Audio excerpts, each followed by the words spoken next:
Clark County Today is presented by Connell Real Estate. Hire an agent, get a team. Learn more by visiting connellrealestate.com. Hey everyone, Chris Brown here with your ClarkCountyToday.com video update for Monday, December the 7th. After some delays, Clark County Public Health said this afternoon that 564 more people have tested positive for COVID-19 since last Thursday. Now, delays in transitioning to a new data management system have made updates somewhat spotty over the last week. The new numbers represent an average of 141 new cases per day. No new deaths were reported. That remains at 112.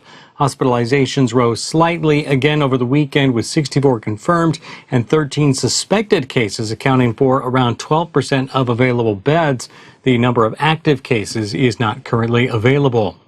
Well, one of the key tools in the fight against the pandemic, and one that has often been strained, is testing. Early on, limits on testing supplies and lab space meant only people showing symptoms could be tested for COVID-19.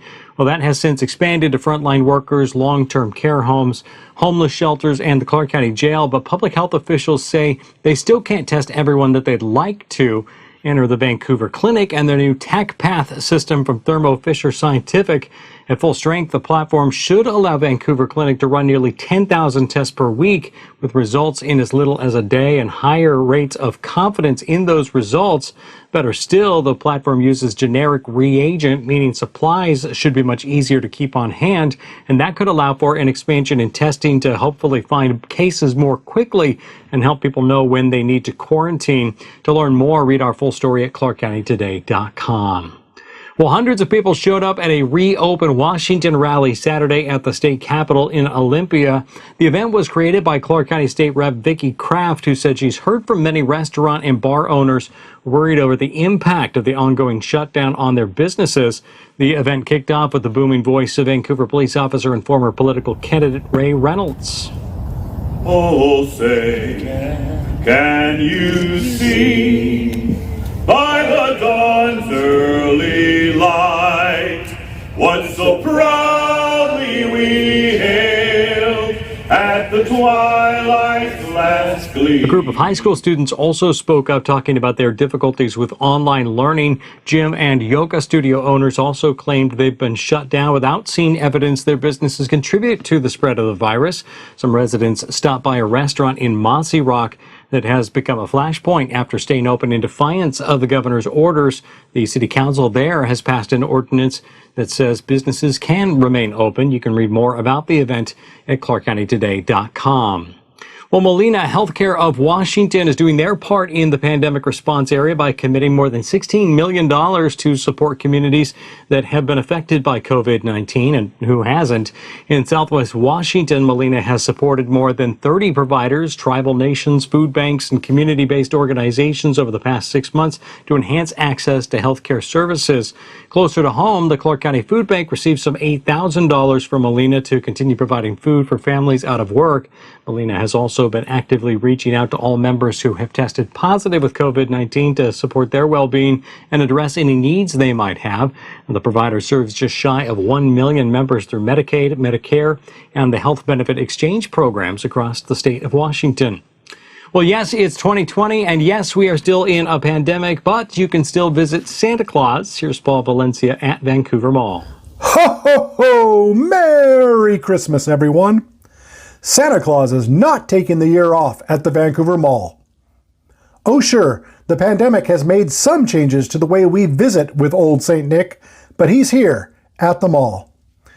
And with a special set too, celebrating the classic movie A Christmas Story.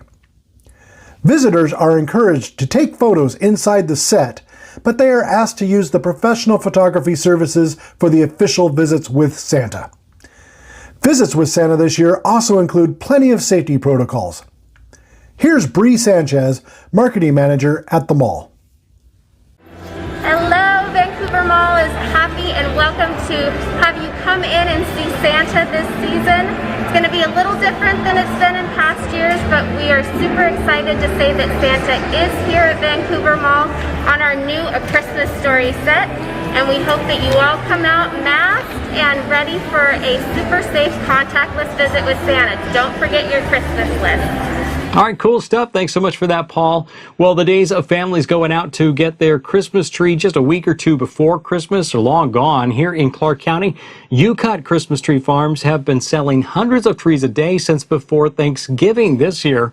We caught up with the folks at East Fork Christmas Trees and the Tree Wisemans to see how the season has been treating them and get some advice on keeping that tree fresh through Christmas. You know, everybody talks about freshness of the trees, and I'll just stress a couple of things. When you cut a tree, you want to take it home and get it in a bucket of water immediately. Don't leave it overnight in your garage and then put it in your house the next day, because the bottom of that thing is going to seal off and it won't take any water.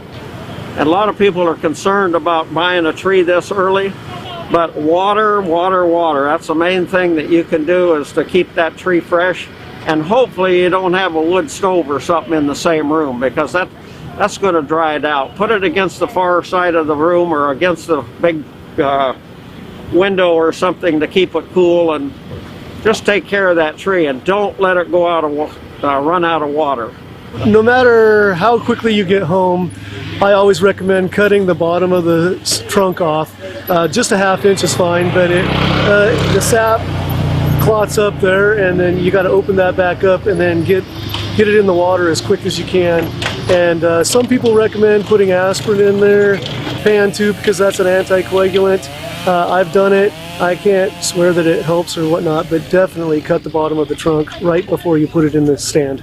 By the way, if you haven't acted already, you may be out of luck. Both farms sold out of most of their UCut trees this week, and there are still some trees at local tree lots, though, many of which support charities and social organizations in the area, so be sure to check them out. The annual Christmas Ships Parade hits the Columbia River this week. On both Tuesday and Thursday evenings, the Christmas ships will tour the I-5 bridge area.